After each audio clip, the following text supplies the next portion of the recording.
Saimi. Bonjour. Je rappelle que vous êtes politologue. Avec vous, aujourd'hui, on va analyser, décoder les faits marquants du Conseil national du PJD qui s'est tenu ce week-end et samedi, plus précisément à Bouznéka, où on a vu un Saladin Othmani gonflé à bloc. On essaiera de comprendre le pourquoi avec vous. On va également parler de la rentrée politique que je qualifierais de timide des autres formations politiques. Et on finira avec la réunion du Conseil de sécurité sur le Sahara, qui a priori est programmée le 28 septembre prochain. Et la question, en fait, ça sera de savoir à quoi faut-il s'attendre. Moustapha Saimi, sur le Conseil national extraordinaire du PJD qui s'est tenu ce week-end, qu'est-ce qu'il faut retenir? Vous l'avez dit, c'est d'abord un Conseil national extraordinaire, en dehors donc du rythme normal de convocation de ces instances. Pourquoi? Parce qu'il y a une situation préoccupante pour le PJD. Et d'ailleurs, vous avez noté que cet agenda a été fixé quelques semaines après ce qui s'est passé, notamment le limogeage de la secrétaire d'État du PPS, et une semaine avant l'agenda du PPS qui, lui, a programmé pour le 22 septembre une réunion extraordinaire sur le comité central. Pourquoi ce Conseil national? Othmani, secrétaire général du PJD, chef du gouvernement. À ce titre, il a une double casquette et une double responsabilité. Il s'agit, de faire valider par son Conseil national l'alliance avec le PPS. Je rappelle simplement que samedi, ce n'était pas prévu à l'ordre du jour du Conseil national extraordinaire qui s'est déroulé à Bouznéka. Ils n'en ont pas du tout parlé. Donc ce Conseil national extraordinaire... Il en a parlé, si vous permettez, dans son discours. Il en a parlé de manière très appuyée, en disant qu'il y avait toujours le maintien d'une alliance stratégique avec le PPS, que le PJD respectait les engagements pris et donc qu'il n'y avait pas matière à se poser cette question-là. En fait, le problème numéro un qui pesait sur ces assises, c'était bien la réaffirmation de la position du PJD par rapport au PPS. Il faut relever un point particulier. On parle toujours d'une alliance stratégique entre le PJD et le PPS. Ça pose un problème. Parce qu'une alliance stratégique suppose une vision et un accord sur un projet de société. Or, en l'espèce, c'est simplement un accord d'un parti comme le PPS, qui vient du référentiel progressiste, avec une formation islamiste comme le PJD, qui a un autre référentiel. Et donc l'accord qui s'est fait aussi bien avec Mekiren en janvier 2012, puisque le PPS était composante de la majorité de Mekiren, et en avril 2017 dans le nouveau cabinet Othmani, c'est un accord, c'est un programme. La difficulté qui se pose aussi, c'est le réglage entre un accord sur une participation au gouvernement sur la base d'un programme et ce qui est rehaussé qualitativement au niveau d'une alliance stratégique. Et ça, c'est une équation qui est extrêmement difficile. Mais est-ce que pour vous, ça a été le fait marquant de ce Conseil national extraordinaire ou ça a été plutôt un Saladin Othmani gonflé à bloc qui a repris des termes un peu comme tahkoum aussi, ce qui avait été exprimé par son prédécesseur Abdelhamid Kiran, la présence aussi d'Abdelhamid Kiran et le soutien affiché publiquement par Abdelhamid Kiran à Saladin Othmani? Est-ce que, voilà. Il faut peut-être nuancer sur ce que vous venez de dire. Le souci de Othmani, c'était de resserrer les rangs. C'est un parti, il le sait, qui est traversé par des tensions, des rivalités, des ambitions, des contentieux entre les uns et les autres, etc. Les suites du départ de Abdillah Ben Kiren et du gouvernement et de la direction du PJD, donc il faut recoller les morceaux. Apparemment, il y est arrivé. Il est arrivé en se repositionnant, en tout cas partiellement, sur une ligne défendue par Ben Kiren. Et vous avez fait référence à la dénonciation du tahkoum. C'est revenu dans la bouche de alors que c'était l'un des mots-clés de la politique et du discours politique d'Abdillah Ben Kiren. Ça veut dire quoi, cette histoire? Est-ce que Saladin Othmani, du coup, il envoie un message aussi à Abdillah Ben Kiren en disant je suis un peu ta ligne, je suis un peu ton discours? Oui, c'est pour ça que j'ai parlé d'un repositionnement de la ligne habituelle de Othmani sur les positions traditionnelles défendues par Abdillah Ben Kiren et les siens. Cette histoire de tahkoum doit être quand même vidée une fois pour toutes. Ça veut dire quoi? C'est qui ça? Ben oui. J'ai l'impression que c'est un peu comme le boycott. Non, mais dans le discours, dans le discours du PJD, tel qu'on peut le décrypter, c'est la dénonciation soit de force obscure, Oui. soit de résistance au cœur de l'appareil d'État ou même dans certains centres de décision. C'est ça le tahakkoum. Alors on peut se demander pourquoi un chef de gouvernement qui dirige un cabinet, qui a une majorité au sein du Parlement, continue à recycler ce discours de tahakkoum, sinon pour des raisons électorales et électoralistes. Pourquoi il reprend ce terme-là et pourquoi il le reprend maintenant?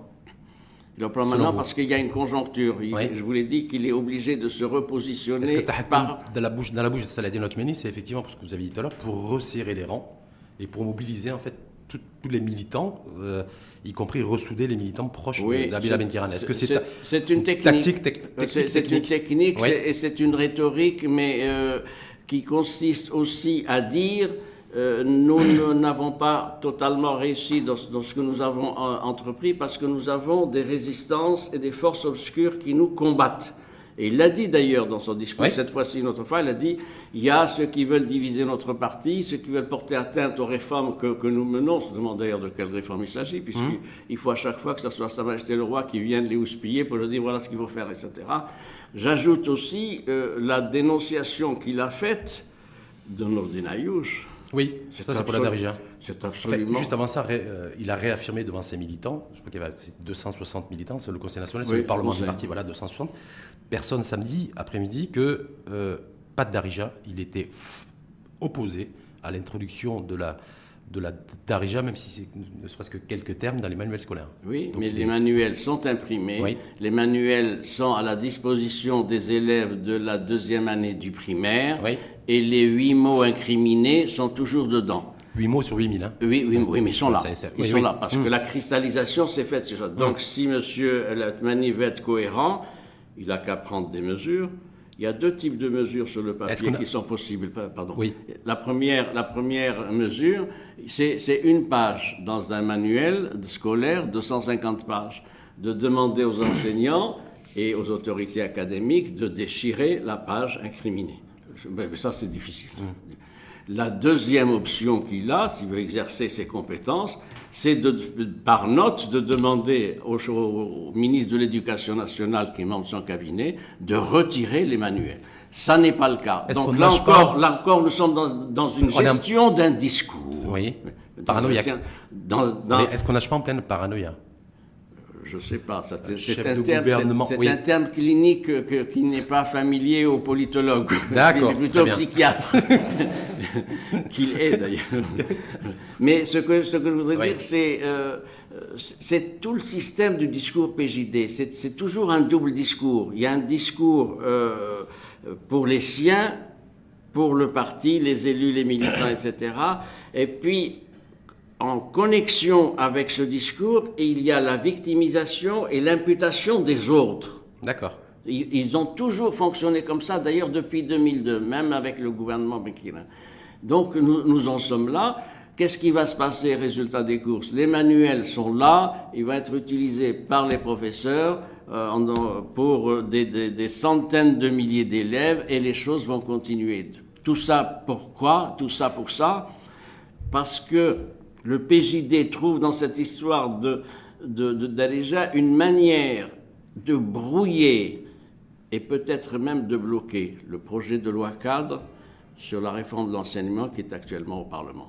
D'accord. C'est un front de bataille qui est ouvert pour éviter qu'on en vienne à l'essentiel, c'est-à-dire enfin l'adoption de cette loi cadre sur la réforme de l'éducation avec les mesures d'accompagnement. Qui comprend l'ouverture sur des langues, des langues étrangères. Je voudrais quand même revenir sur la dénonciation de Nourdine Aïouch qui a été traitée de daïchi politique. Oui, de daïchisation politique.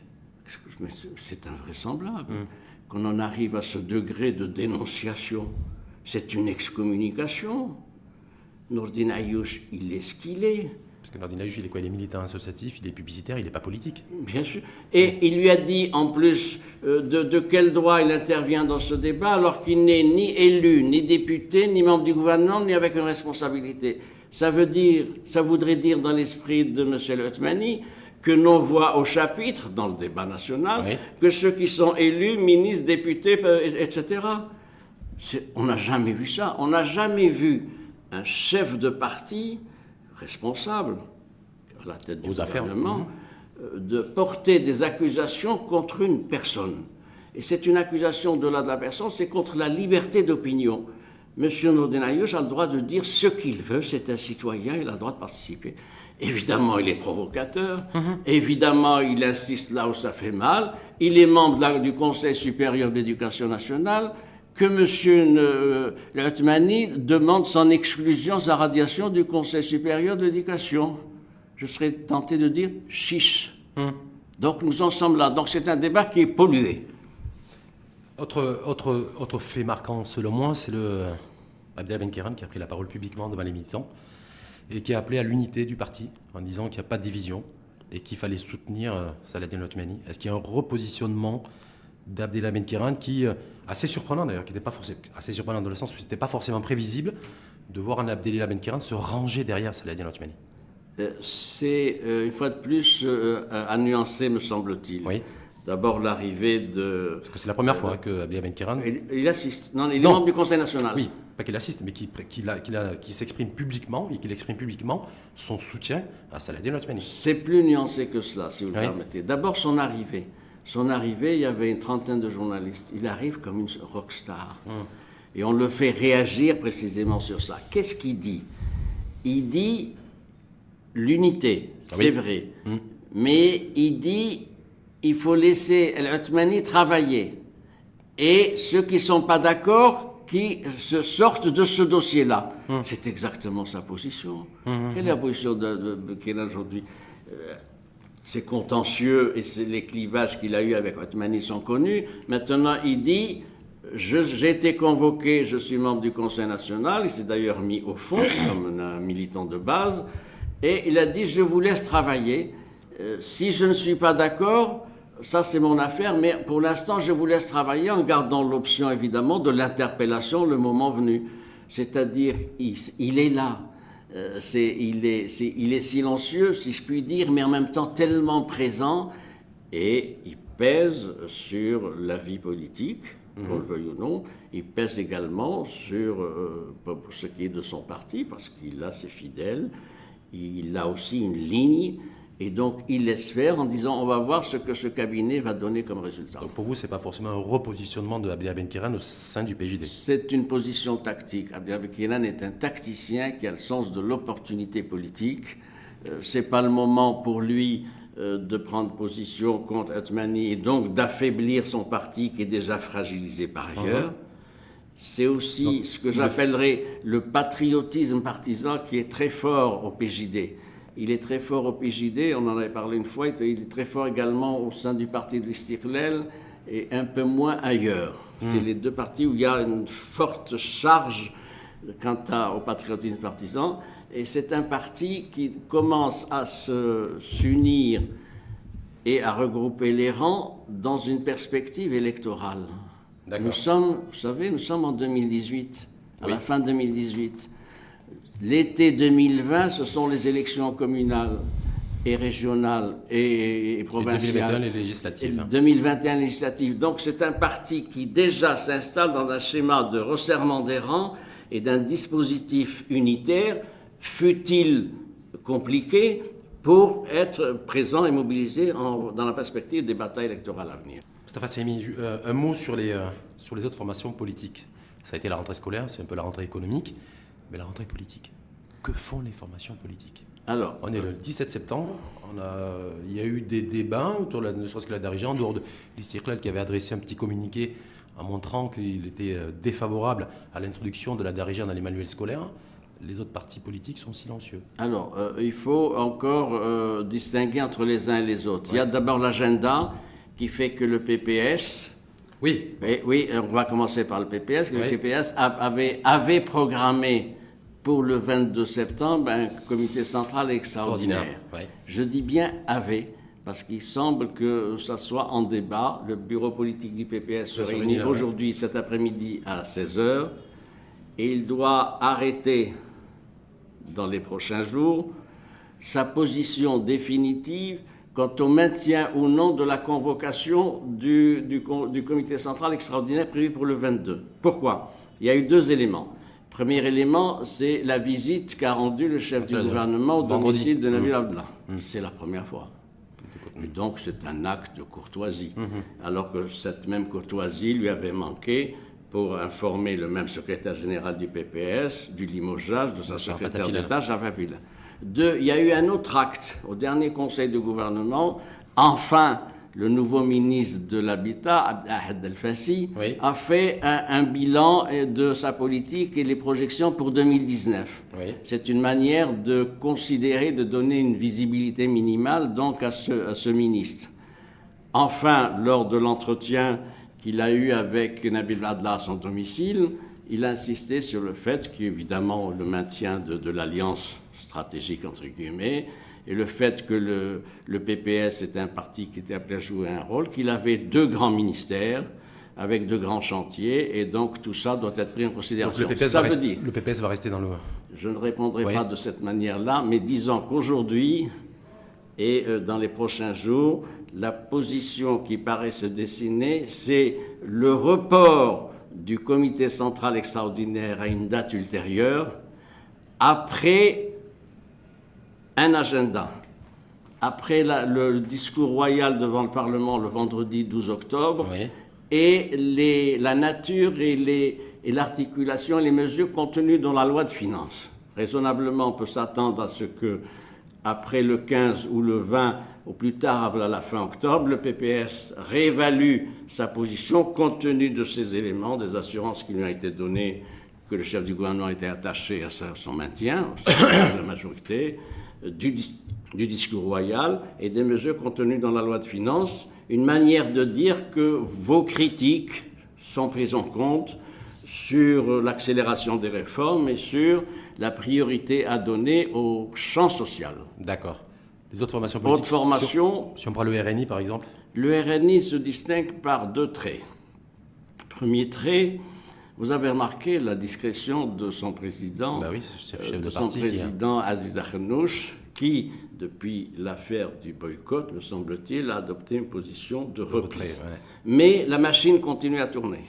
Les élections, les débats et les réunions des instances locales et régionales se multiplient, donc la machine continue, sauf qu'il y a un problème de leadership.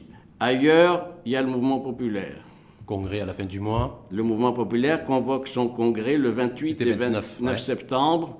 On ne sait pas aujourd'hui quels sont les candidats, puisque l'ouverture de la liste des candidats se fera le 21 septembre jusqu'au 27, jusqu'à la veille. Est-ce que Mohamed Lansal est parti pour rester ?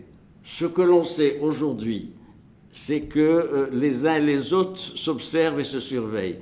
Si Mohamed Lansal, secrétaire général sortant, décide de se représenter, il n'y aura pas d'autres candidats contre lui. D'accord. Et la probabilité, c'est qu'il se représente du fait qu'il y aura 2500 congressistes avec des réseaux, des solidarités, etc., qui vont certainement peser dans ce sens. Si il se décidait de ne pas se représenter, à ce moment-là, nous aurions 3 candidats notables.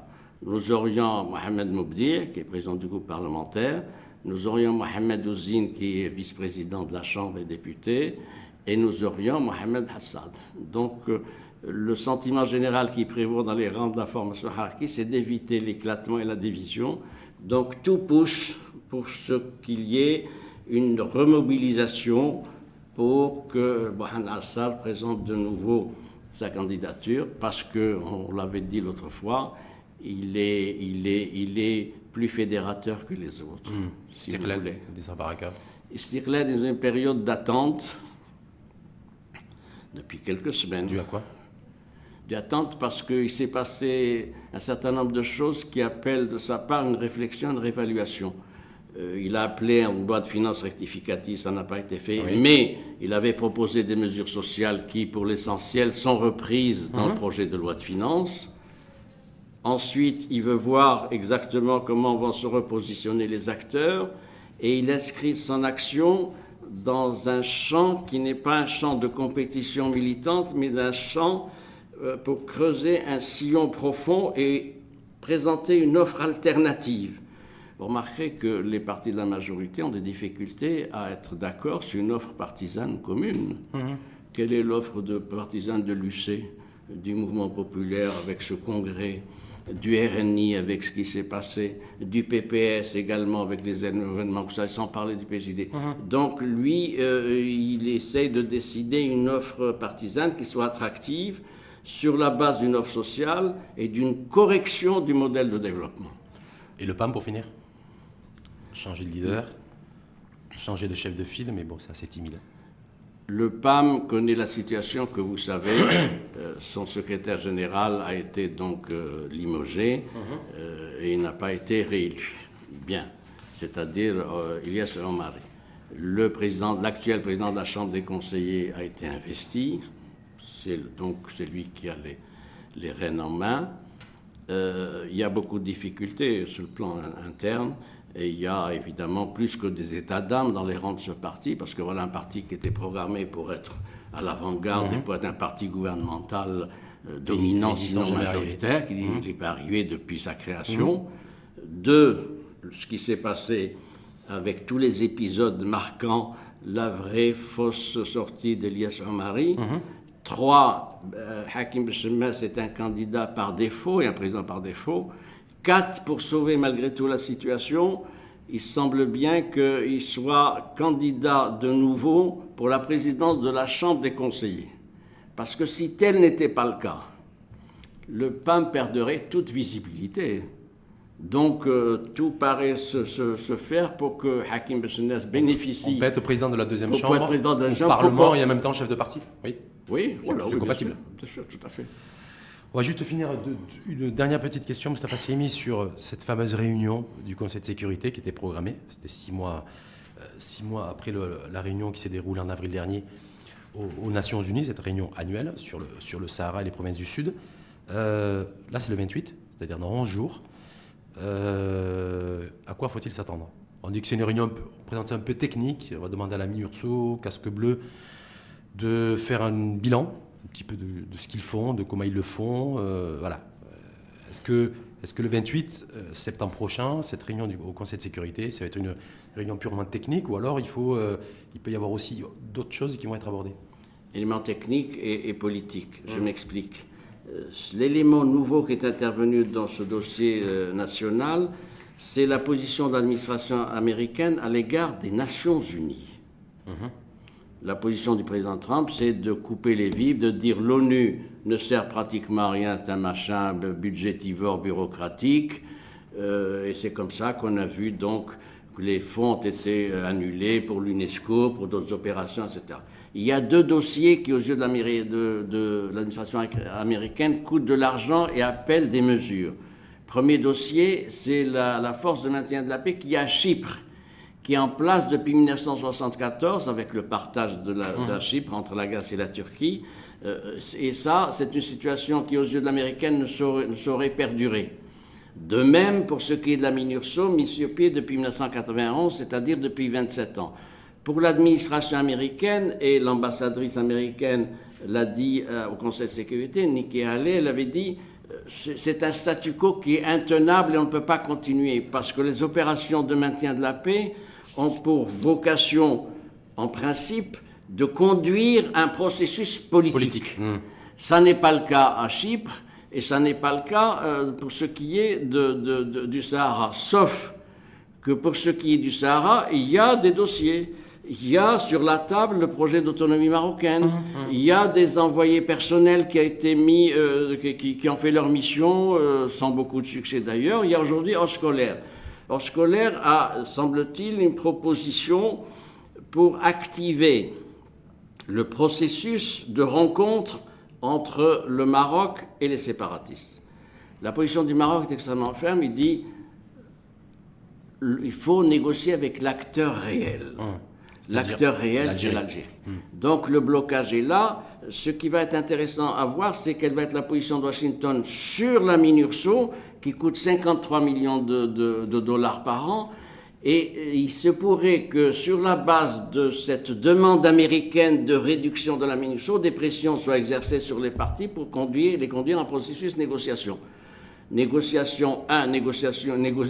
avec qui? La position marocaine est ferme. Deuxièmement, négocier sur quoi? Sur essentiellement le projet d'autonomie du Maroc a été déposé en avril 2007. Donc il faut s'attendre. Cette réunion est importante. Cette réunion est importante parce que, d'ailleurs, compte tenu de ces éléments-là, on a fixé un mandat MINURSO de 6 mois, vous le savez. Renouvelable. Ouais. Le mandat de la MINURSO sera renouvelé pour 6 mois. Et j'ai vérifié, il est déjà dans le budget des Nations Unies 2018-2019. Mais ça n'exclut pas des pressions pour qu'enfin on arrive à une solution. La position du Maroc est connue, elle est unanime, et donc aucun plan d'imposition ne saurait être imposé au Maroc. Un mot, c'est par le renforcement du frein intérieur que les positions diplomatiques sont optimales. Renforcement du frein intérieur sur le front social, la promotion et la consolidation de la démocratie, les réformes, l'état de droit et la mobilisation de tous autour d'un certain nombre de valeurs et de principes. Donc, Tahakoum, c'est un faux débat aussi. Évidemment, c'est un faux débat. Enfin, ça veut dire quoi? En 2018, le chef du gouvernement dénonce le Tahakoum. Enfin. Pas vous relancer, en tout cas, merci à vous. Merci à vous. Moustapha Simi pour votre éclairage sur l'actualité politique du jour qui était marquée par la tenue de ce Conseil national du PJD le week-end dernier. Ce passage en revue aussi des autres formations politiques qui devront aussi se mettre en ordre de marche. Et puis sur cette réunion du 28 septembre prochain au Conseil de sécurité sur les provinces du Sud et savoir un petit peu qu'est-ce qu'il y avait derrière le rideau éventuellement. Merci à vous. Merci à vous. Et bonne journée.